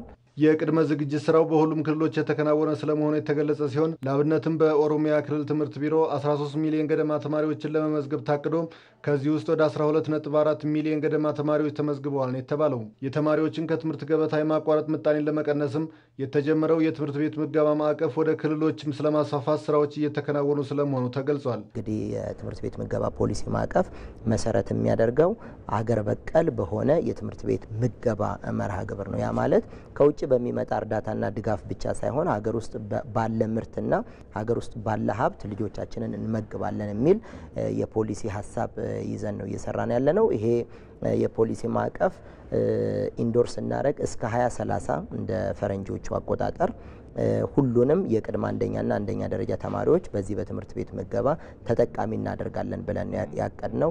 ለትምህርት ስኬቱ አጋዥ የሆኑ ግብአቶችን በሚፈለገው ልክ እንዲሟላ ለማድረግም በርካታ ስራዎች ተከናውነዋል። እንደ ኃላፊዎቹ ማብራሪያ በተለያዩ ወቅታዊ ሀገራዊ ምክንያቶች ወደ ትምህርት ቤት ያልሄዱ ተማሪዎች ወቅቱን እንዳያልፍባቸው አማራጭ አሰራሮች ተግባራዊ እየተደረጉ ስለመሆኑም በውይይት መድረኩ ላይ ተጠቅሷል። የመማር ማስተማር ሂደቱ በሚፈለገው ልክ እንዲሳካም ሁሉም የማህበረሰብ ክፍል የድርሻውን ሊወጣ እንደሚገባም በውይይት መድረኩ ላይ ጥሪ ቀርቧል። ኢትዮ መልህቅ በብሔራዊ ጥቅም በህብረ ብሔራዊ አንድነትና ገዥ ትርክት በሀገሪቱ ሁለንተናዊ እድገት በብልጽግናና ከፍታ የሀገሪቱን የማንሰራራት ዘመን በባህር በር ጉዳይ በወቅታዊና ሀገራዊ ቀጠናዊ ጉዳዮች ላይ ያተኮረ ዝግጅት ዘውትር ሰኞ ሮብና አርብ ከምሽቱ 3 ሰዓት ጀምሮ በኢትዮጵያ ቴሌቪዥንና በኢቢሲ ዶት ስትሪም የማህበራዊ ትስስር ገጾች ላይ መተላለፍ ይጀምራል። ኢትዮ መልህቅ በቅርብ ቀን ይጠብቁን። ዜና ኢትዮጵያን እየተከታተላችሁ ትገኛላችሁ። አሁን ደግሞ ወደ ውጪ ዘገባችን እናልፋለን። ሩሲያ በዩክሬን ምድር ከባድ የተባለ ጥቃት ሰነዘረች። የዩክሬኑ ፕሬዝዳንት ቮሎዲሚር ዘለንስኪ ሞስኮ ምሽቱን በኪየቭ ላይ በሰነዘረችው ጥቃት 4 ሰዎች መገደላቸውን አስታውቀዋል። የሀገሪቱ ባለስልጣናት እንዳስታወቁት ከሟቾች በተጨማሪ በጥቃቱ ከ24 በላይ ሰዎች ጉዳት ደርሶባቸዋል። ፕሬዝዳንት ዘለንስኪ ሩሲያ ጥቃቱን ለመፈጸም 430 ድሮኖችንና 18 ሚሳይሎችን መተኮሷን በኤክስ ገጻቸው ባሰፈሩት መግለጫ ይፋ አድርገዋል። ፕሬዝዳንቱ ጥቃቱ የተሰላና ሆን ተብሎ በሰዎች እንዲሁም ደግሞ በንጹሃን በሚጠቀሙባቸው መሰረተ ልማቶች ላይ ጉዳት ለማድረስ የተፈጸመ ነው ብለውታል። ዓለም እንዲህ አይነት ጥቃቶችን ያስቁምልን ሲሉም ጥሪ አቅርበዋል። በሌላ በኩል ዩክሬን ድሮኖችን በመጠቀም በሩሲያ ምድር ጥቃቶችን እያደረሰች ስለመሆኑም ተሰምቷል። ዘገባው የአልጀዚራ ነው። በስፖርት ዘገባችን ደግሞ ከ17 ዓመት በታች የሴካፋ ውድድር የአፍሪካ ዋንጫ ተሳታፊ የሚያደርገውን ውጤት ለማስመዝገብ ማቀዱን የኢትዮጵያ ብሔራዊ ቡድን አሰልጣኝ ቤንጃሚን ዚመር ተናገሩ። ውድድሩን በስኬት ለማስተናገድም ቅድመ ዝግጅቶች መጠናቀቃቸውን የባህልና ስፖርት ሚኒስቴር ይፋ አድርጓል። ዮሴፍ ሹሙዬ ተጨማሪ ዘገባ አለው። ኢትዮጵያ የምታስተናግደው ከ17 ዓመት በታች የሴካፋ ዞን የአፍሪካ ዋንጫ ማጣሪያ ነገ ሲጀመር አጠቃላይ ዝግጅቱንና የብሔራዊ ቡድኑን ተሳትፎ አስመልክቶ መግለጫ ተሰጥቷል። በውድድሩ የኢትዮጵያ ከ17 ዓመት በታች ብሔራዊ ቡድን የሚመሩት አሰልጣኝ ቤንጃሚን ዚመርም በርካታ ታዳጊዎችን ይዘው ዝግጅታቸውን መጀመራቸውን በሂደትም ለውድድሩ የሚያስፈልጓቸውን ተጫዋቾች መለየታቸውን ተናግረዋል። ቡድኑ ክፍል ውስጥና ሜዳ ላይ ከፍተኛ ጫና ያለው ዝግጅት መስራቱን የገለጹት አሰልጣኙ የአቋም መለኪያ ጨዋታዎችን በማድረግ የተጫዋቾቻቸውን አቀባበል መለካታቸውንም ገልጸዋል። 7 የአቋም መለኪያ ጨዋታዎችንም አድርገናል። ጨዋታዎቹ ልጆቹ ልምምዱን ተቀብለውታል የሚለውን ለመለየት አስችሎናል። ዘመናዊ እግር ኳስ ለመጫወት የሚያስችል የአካል ብቃት ላይ እንደሚገኙም አግዞናል።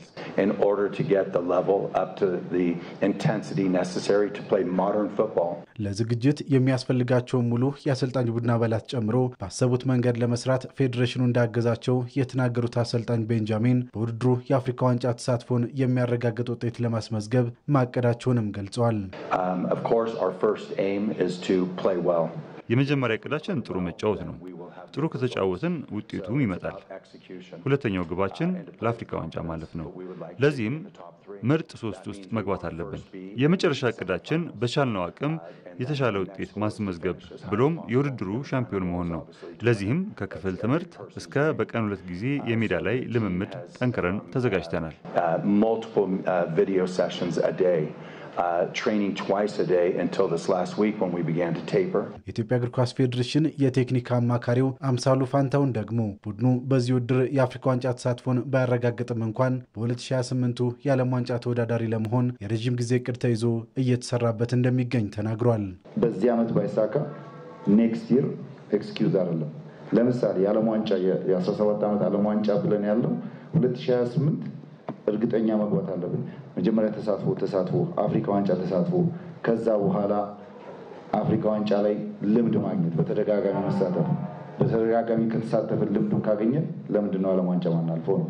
በትምህርት ቤቶች ከ13 ዓመት በታች ውድድሮች እንዲደረጉ ከ15 እና 17 ዓመት በታች የሊግ ውድድሮችም በክልሎች በተጠናከረ መልኩ እንዲካሄዱ ከመንግስት ጋር በመሆን በትብብር ይሰራልን ብለዋል አማካሪው። 10 የምስራቅ አፍሪካ ሀገራትን የሚያሳትፈውን ውድድርም በስኬት ለማዘጋጀት በቂ ዝግጅቶች መደረጋቸውን የባህልና ስፖርት ሚኒስቴር ገልጿል። በአጠቃላይ ዝግጅቱ ተጠናቋል። የመክፈቻ ሰዓቱ በተሻለ መንገድ እንዲከፈት እንዲሁም ደግሞ አጠቃላይ ከ400 የሚጠጉ ሰዎች የመጡትም ደግሞ አዲስ አበባችን እየተለወጠች ያለችበትና እነሱንም በጉብኝት መልክም ሀገራችን ገጽታ የምናስተዋውቅበት ይሆናል ማለት ነው። በውድድሩ የሚካፈሉ ሀገራት ኢትዮጵያ ከገቡ በኋላ የእድሜ ተገቢነት ምርመራ ማድረጋቸውንና በዚህም የጎላ ክፍተት አለመስተዋሉን ደግሞ የኢትዮጵያ እግር ኳስ ፌዴሬሽን ገልጿል።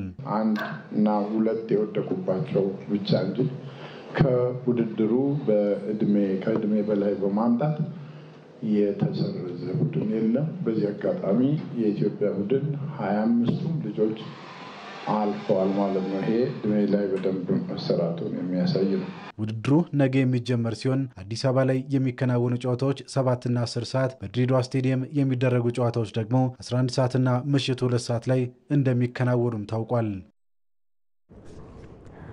6 ሰዓት ላይ የጀመረው ዜና ኢትዮጵያ በተከታተላችሁት መልኩ የዛሬ ዕለት አርብ ቆይታውን አጠናቀቀ። ዜና ኢትዮጵያን እየመራን ነጻነት ፍቅሩና መታሰቢያ ደረጃ አብረናችሁ ቆይታ አድርገናል። ስለነበረን ጊዜ እናመሰግናለን። መልካም ጊዜ ይሁንላችሁ።